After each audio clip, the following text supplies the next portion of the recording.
Bună ziua din nou! Vreau să fac o melodie din partea lui X-Flow pentru tot SPD-ul și rețineți, nu vorbele mele, vorbele lui, că el mi-a dat cererea asta și nu vreau să jignesc pe nimeni prin acest videoclip, cel puțin eu, nu știu, iau sol aici.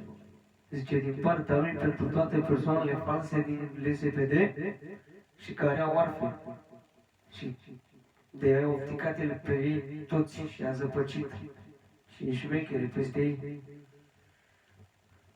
Astea din partea lui, vorbele astea din partea lui X-Flow pentru tot SPD-ul. Solo.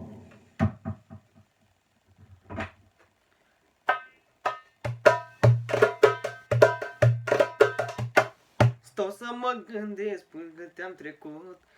Stau să mă gândesc cât am mai făcut.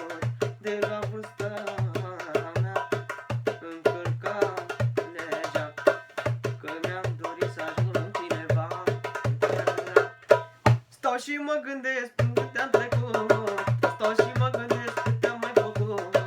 De la vârsta fragedă încălcam legea, că mi-am dorit să ajung cineva.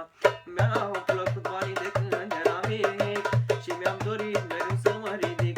Și azi am bani, tot ce vreau eu, mulțumesc lui Dumnezeu. Dușmanii mei, mă jur că mi-e milă de ei, că n-au bani să treacă strada, vorbesc de mine degeaba.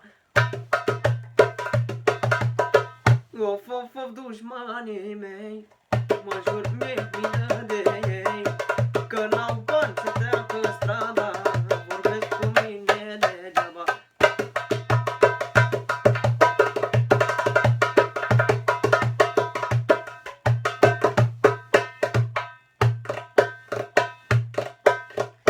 Lumea vorbește, dar mie nu-mi pasă, cât au liniștit la mine în casă. N-am anturaj cu prăduitorii, eu stau la masă doar cu campionii, cu patronii, cu patronii. Cu prietenii mei am fost rezervat, rezervat. De când bunul Dumnezeu m-a ajutat, că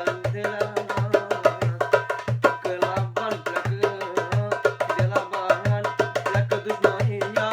Se uită, să-ți ia din față farfuria. Of, of, of, dușmanii mei, mă jur pe milă de ei. Of, of, of, of, dușmanii mei, mă jur pe milă de ei, că n-au bani să treacă strada, vorbesc de mine degeaba. Că n-au bani să treacă strada, vorbesc de mine degeaba. Și acum una specială.